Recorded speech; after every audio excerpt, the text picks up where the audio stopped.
From Washington, this is VOA News.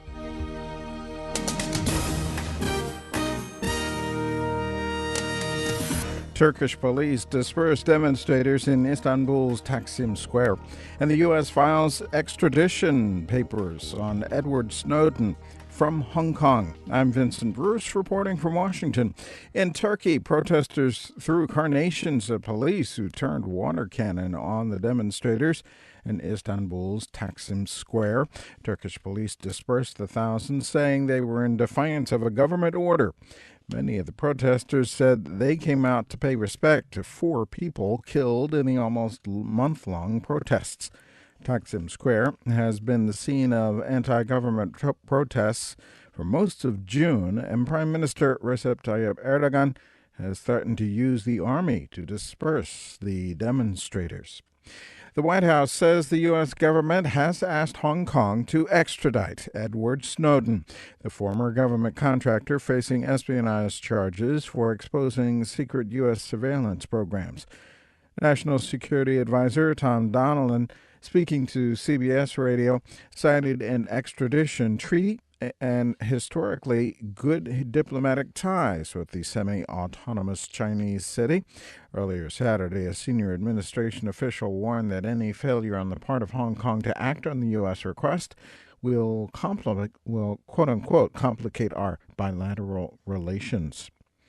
A new political party, Ahang, was launched Saturday in South Africa.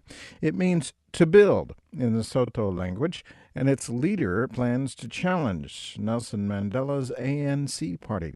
VOA's Emily Eo reports from Pretoria. Mampela Rampile, the leader of Ahang, wants to make it clear. She is here to start a political fight against the ANC, which has been ruling South Africa since 1994 and the end of apartheid.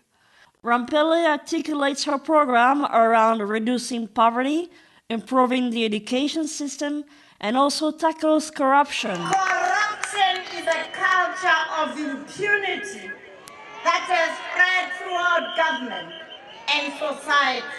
Despite recent scandals, the ANC remains very popular among South Africans, largely due to the role it plays to end the white minority rule known as apartheid back in the early 1990s. Emily Yab from VOA News, Pretoria. More on this story at voanews.com. A plea for calm by Brazilian President Dilma Rousseff failed to deter protesters who again took to the streets on Saturday. Thousands of demonstrators chanted and waved banners in Belo Horizonte. Smaller rallies took place on Saturday in several other cities. Some of the protests have targeted the billions of dollars being spent for Brazil to host next year's World Cup, this month's Confederations Cup, as well as the 2016 Olympic Summer Games. U.S. Secretary of State John Kerry says Western and Arab opponents of Syrian President Bashar al-Assad pledged to provide additional support to Syrian rebels at a Friends of Syria meeting in Qatar Saturday. Kerry says ministers from 11 countries committed to giving rebels more military or humanitarian aid in a bid to end 2 years of fighting that have killed tens of thousands of Syrians. Kerry says while the U.S. is stepping up assistance to Syrian rebels, the best way to resolve the conflict is through negotiations. President Barack Obama says he will unveil his agenda for fighting climate change in a speech on Tuesday. As VOA's Kent Klein reports, Mr. Obama's plan will rely largely on executive action rather than legislation.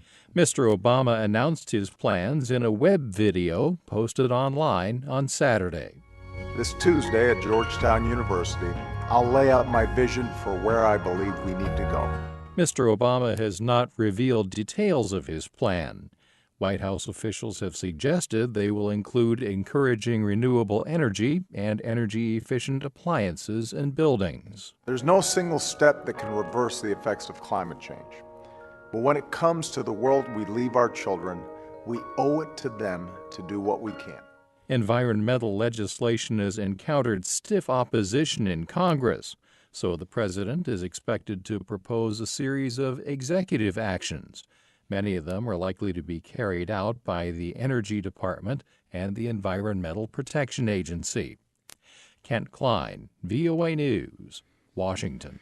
Hundreds of people are reported stranded or missing after flash floods and landslides initiated by a monsoon in northern India. According to forecasters, heavy rainfall is expected to continue for days in the area. President Obama is calling on lawmakers to support legislation to fix the nation's broken immigration system. In his weekly address early Saturday, Mr. Obama says the immigration bill being debated in the Senate strengthens border security, increases penalties against traffickers, and creates a pathway to citizenship. I'm Vincent Bruce, VOA News.